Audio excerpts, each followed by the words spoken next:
mallaqa isinirratti galche kana risiitii sun hin jiraa jedhan. Risiitiin suni ka isin bira jiru jira ka inni isinii galche. Isin immoo ka risiitii irratti ergitan qabdanii gaafa irratti galche. Harkaan isin raafuu. Ganzamni ka harkaan narraa fuudhama inni isa kaaduu barbaade beektaa? Risiitiin ka dura ka amma risiitiin irratti ergisan galche inni. Ka risiitiin irratti ergitan qarshii meeqa ka risiitiin irra ergitan? kuma lama diraama Dubaay. Isa galchee jira. Ka risiitii ka ragaa itti qabdan san isinii galchee jira. Ka harkaan irraa isinii fuudhe galchuu dide jechuudha. Ka harkaan irraa fuudhe. Eewwa. Ka harkaan narraa fuudhee iqaamaa ofii natti kennee niitii ofiituu maqaa natti mee Haliima eenyuti naan jee niitii isaata biyyaa jechuu. Biyya ofillee natti mee kun ahadii rabbii tanniiraa keessaa ati barbaadetti. Biyya eessa himatan? Biyyi loodee jimaatatti naan jedhe inni. Loodee jimaata jechuudha. Jimaata warri beekanii jirtan ijoolleen diidaa jalatti. Loodee jimaata kun diidaami gaa'is. Diidaami loodee jimaata. Ani ganda isaa irra ga'ee jira dhiisa. Ani aga galillee taa'an jiru ganda irra ga'ee aga qabalee ga'utti. Ayyoo barbaachisaa ta'ee deemi jettan gandi isaa dhaqee televezyiinii walaa. Loodee jimaata. Soole garami diidaa keessa garami. Gara roobee diidaa kana. Heexoosa. Kana baadiri irraa achi namni akkanaa gara diidaa hin jira. No, warra baatula diidaa diisiisi. Diisiisi. Diisiis jedha naa himaan akkasitti beeka loodeen amma ganda naa himta yookiin beekwane. Diisiis malee hin beeka diisiisi. Walitti qaban diisiise. Abbaan duulaa diidaa. Abbaan duulaa diidaa kan beektu garraatti. Abbaan duula diidaa warra diisiis. Zarii abbaan duulatiin jennaan akka diidaa ta'e beeke. Laan hin beeku. Okay, tagi. Qabaleen isaa Aleekoo jedhama. Aleekoo jedhama jechuudha. Okay, qaaman dhayitanii ganda isaa sanii mattanii jirtan moo gaafattanii ragaa guutuu isinii kennan ganda isaa hunda? Indhaa'inee nama gaafadhee ragaa guutuu naa kennanii inni ganda akkanaati jedhanii namni na hordofaa jira. Anillee immoo danda'ame dhaquuf yaalii godhaa jira inshaalla.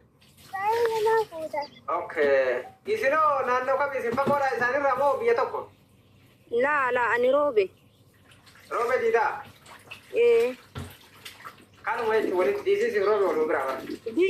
Biyyuma. Anuyyuu wanni itti amanee inni itti naannaa jedhee sababa sanii nama biyyaatii ka jedhu amanee.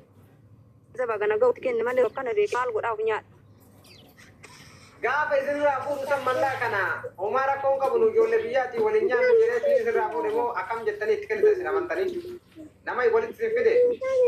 Miidiyaarra dalagaa beeytanii.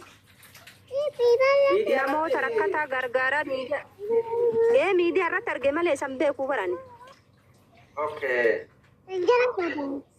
Namni kun nama miskiina gargaaruun nama ummata gargaaraa jiru ijoollee ganzabni jalaa badee ganzaba isinii deebisa jedheeni ummata walitti sabaasabee gizee hedduu ijoollee ganzaba isinii raraminaamina jedheeni akkasitti walitti raree keessattuu ijoolleen karaa arsii kunii nama keessanirraan ergadhaan yoo barbaaddannutu nama isinii godhaa jedhe ofiitti labsii miidiyaa irratti dabarse.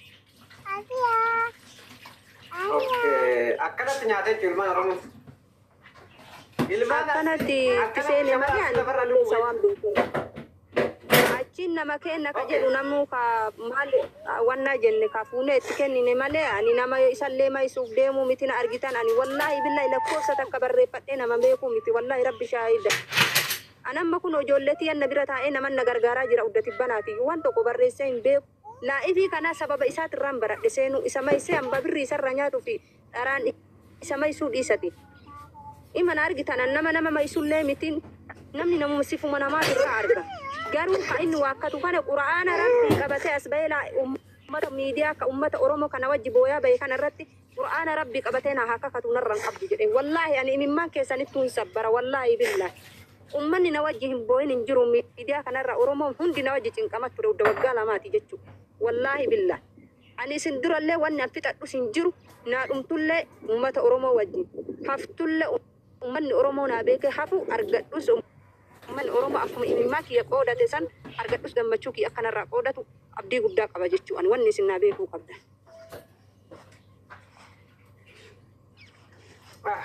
Way Usme maal arabatti jannatti dhufaani kaleecha galgala arabatti. keessa taree usmee kiyya maal jedheen namicha kana mana ijoollee irratti na harkaa jige kun rabbi natti raga mana ijoollee irratti na harkaa jige mana isa ijaarachuu barbaada jedheen nama kana osoo inni na nyaataa beeke maan naan jedhe wallaahi billaahi naan jedhe kun rabbi shaahida an nama teenyaa atu miti namatti si gargaaruu danda'u nama mana sanuu si ijaaruu danda'u naan jedhe abbo ummata mulu kun gargaaraa jira gizee san eenyu maqaan isaa mubaarak musammaa gizee dhibame hin beeytanii ganzaba inni gargaarsisellee hin beeytan ani mubaarak musammaatu ganzaba haga kanaa kun isaa yun ana gargaarsaa jira ani sihii miskiina tanarraa nyiraa nyaadhanaan jedhe ar'ammoo as garagalee haqatii yakaadu kana rabbumatti maalima ilma namaa jala ima baa rabbi jala ima hin bayaa ishii mee ana homaa jala hin jirtu har'a turteef isiin homaa hin beeytu ganzabni kun hagana ture toona kaade ahadii seenee fuudhe qaba ganzaba kana ilmootiyyaan kunu ahadii seene jedhe ilmootiyyaan ahadii seene jedhe fuudhe kunu ilmootiyyaan waadaa seene naan jedhe akkamitti ammoo ummata oromoo dura dhaabatu wallaahi wabillaahi ilma ofiitiin kakate macarrashaa dhugaa jirtu himi yoo naan jettan niitiin isaa ta'amma fuudhe ani niitii lama qabaa yoo agasii as dhagayee achi keessa dubartii wayii fuudhe jedhani niitiin sun ulfa milikkata himi yoo naan jettan dubbii ragaa qabu waan gaafa inni ganzaba kana narraa fuudhu ani kuno niitiin tiyyaa daaf gaafa keessa jirti isii sanuu waan taatu hin beeku naan jedhe haqatte sirabbashuu dhiisiti isii saniifuu du'aayi naa godhi tabiyyaa immoo maqaan haliima jedhamti mana hadaamaa qaba ani biyyi tiyya ganda akkanaati jedhe wallaahi billaahi ahadii rabbiiti kuno ilmootiyaan ahadii siiseen ekuma saddeet akkatti lakkaa'ina irraa fuudhe rabbi shaayida oo dhara isarra kaa'e rabbi dharanarra haa kaa'u ummata kiyyaan injatee santanarraayyuu rabbi nan hambisu wallaahi billaahi imimmaan oromoon na wajjiboo yeekuni wallaahi billaahi akkaan obsanaa kenne sammuutiyya boqonnaan argatteeti wallaahi isinii har'a malee miidiyaa kana guuturratti waggaa guutuu na wajjiboo yaa ture ummanni. Assalamu alaikum. Ragiqaa tokko dubbadhu. Usme. Dubbadhu. Wallahi akka itti dubbatan nama rakkisaa galatoomaa atillee illee baay'ee galatoomaan jedha ajandaan keessan wallahi fuula isaaniirraa ilaalee namni beeku hin beeka haadha koo wantin isiniin jedhu birrii inni kun yoo galees hamma galutti mucaarraa hin bu'amu waa tokko dhiphatinaa wallahi hamma qabnuun isin bira dhaabbanna nuti haadha qabna waan ta'eef namni as jalatti ilaalattan fuulli isaanii hin hima namni kun nama yookaan biyya arabaa dalagatee akkanatti gaafa immoo biyya kootti galee aaran galfadha jedheeti kan inni kana godhu garuu inni biyyarraa manni namarraa diigamu inni biyyarraa namni rakkatu xiqqaannaan namni afaan oromoo dubbatu yeroo inni miskiin silaa bakka nuu haadha taatu haadha jechuun akka isinitti ciniinfattee odeesseen beektu yaada kanaaf yaa haadha kiyya wantin isinitti himu wallaahi amma gaafa isin birrii keessan fudhattanutti yoo isin gargaarsa ta'es yoo gara kamiin ta'es isinii wajjin jirra namoota nama gargaaran keessaa iluun illee